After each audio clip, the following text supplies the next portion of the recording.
Students Neha best education classes চ্যানেলে তোমাদের welcome. আজ আমি তোমাদের পড়াবো দুটি গানের জন্মকথা, তার কিছু প্রশ্ন উত্তর। প্রত্যেকবারের মতন যেমন বলে দিই কোনটা ইম্পর্টেন্ট নয়, কীভাবে লিখলে একটু বেশি নাম্বার পেতে পারো, সেই সব বিষয়ে আমার ভিডিওতে আলোচনা হবে। আগের ভিডিওগুলোতেও কিন্তু আমি তোমাদের সে বিষয়ে বলে দিয়েছি যে কীভাবে লিখলে বাংলায় একটু বেশি নাম্বার পেতে পারো। চলো দেখে নিই প্রশ্ন উত্তর। প্রথম প্রশ্নের উত্তর আছে, ভারতবর্ষের জাতীয় সঙ্গীতটি কোন উপলক্ষে গাওয়া হয়েছিল? চলো দেখে নিই। দেখে নাও, ভারতবর্ষের জাতীয় সঙ্গীতটি কোন উপলক্ষে প্রথম গাওয়া হয়েছিল?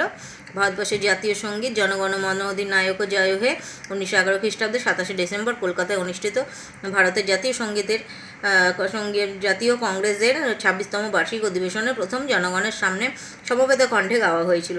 তারপরে দেখো, একের দাগে 2 আছে, তত্ত্ববোধিনী পত্রিকায় ভারতবর্ষের জাতীয় সঙ্গীতটি কোন পরিচয় দেওয়া হয়েছিল? তত্ত্ববোধিনী পত্রিকায় জনগণ মন অধিনায়ক জয় হে গানটিতে ব্রহ্মসঙ্গীত বলে পরিচয় দেওয়া হয়েছিল। তারপর দেখো, একের থেকে 3 কি আছে, রবীন্দ্রনাথ জনগণর যে ইংরেজি নামকরণ করেন সেটি লেখো। সেটি কি আছে? রবীন্দ্রনাথ ঠাকুর তার রচিত জনগণ মন অধিনায়ক জয় হে গানটির ইংরেজি নামকরণ করেন the morning song of India. এটা কিন্তু ভীষণ আসে তোমাদের পরীক্ষায়, এটা কিন্তু তোমরা পড়ে রাখবে, একটা ইম্পর্টেন্ট প্রশ্ন।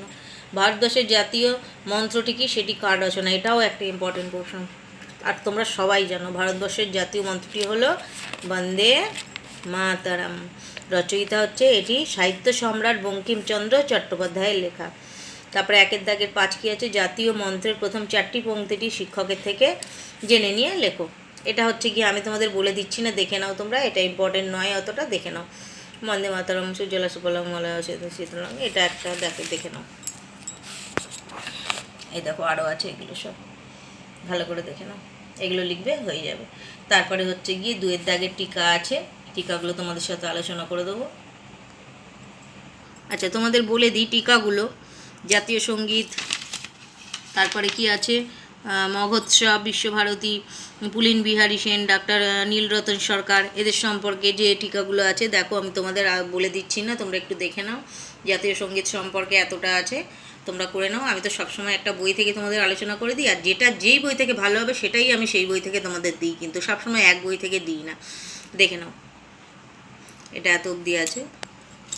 তারপর দেখো আছে এটা একটা মগোৎসব,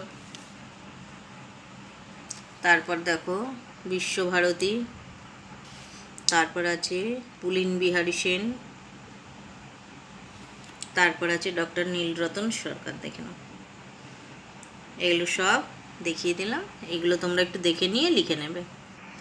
তারপরে দেখো 3 দাগের 1 কি আছে, জনগণ মনকে জাতীয় সঙ্গীত রূপে গ্রহণ করতে বিরোধিতা দেখা দিয়েছিল কেন? রবীন্দ্রনাথের ব্যাখ্যায় সেই বিরোধের অবসান কিভাবে ঘটেছিল? দেখো, বিরোধিতার কারণ বলে এটা লেখা আছে, এটা লিখতে পারো তোমরা।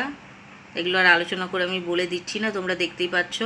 আর বিরোধের অবসান হচ্ছে গিয়ে এই দেখো, যদিও সেকেন্ড টার্মে এত বড় বড় ওরা প্রশ্ন দেয় না, তবুও তোমরা দেখে নাও। আমার কাছে এটা আমার মনে হচ্ছে ইম্পর্টেন্ট নয়, তবুও তোমরা দেখে নাও, আসতেই পারে কোনো না কোনো স্কুলে। দেখে নাও, এটা হচ্ছে প্রশ্ন উত্তর।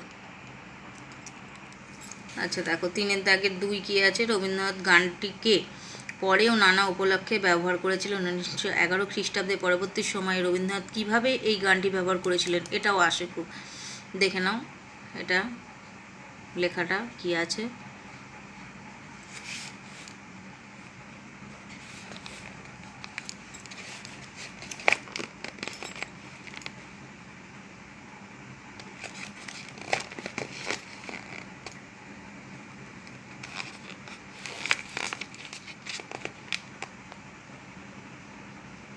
দেখে নিয়েছো, আমি নিজেও কিছু লিখে দিয়েছি, এটাও তোমরা লিখে নেবে। আচ্ছা, তাহলে আজকের মতন আমরা দুটি গানের জন্মকথার প্রশ্ন উত্তর সব আলোচনা করে দিলাম। আজকের মতো এখানেই তাহলে শেষ করছি। পরবর্তী ভিডিওতে এই দুটি গানের জন্মকথার যে ছোট ছোট ইম্পর্টেন্ট এই ভেতর থেকে যে প্রশ্ন আসতে পারে সেইগুলো নিয়ে আমি আলোচনা করে দেবো পরের ভিডিওতে। আমার প্রত্যেকটা গল্পের কিংবা ছড়া কবিতার যা যা আছে সব যে ভিডিওগুলো আমি ছেড়েছি তার মধ্যে দেখবে তার ভেতরের যে শর্ট ইম্পর্টেন্ট আছে সেই সব বিষয়ে আলোচনা করে দিয়েছি। সেই আলোচনার পর্ব নিয়ে আমি পরবর্তী ভিডিওতে আসবো। আজকের মতন এখানেই শেষ করছি। তাহলে আমার চ্যানেলটি যদি তোমাদের ভালো লেগে থাকে তাহলে একটু সাবস্ক্রাইব করে দিও। আর বন্ধুদের সুবিধার্থে, সব সময় বলে থাকি, তাদেরও সুবিধার্থে, অনেকে বই কিনতে পারে না, তাদের দেখার জন্য সুবিধার্থে একটু তাদের শেয়ার করে দিও। আর ভালো লাগলে অবশ্যই একটা লাইক করো। তাহলে আজকের মতো টাটা, রাখছি।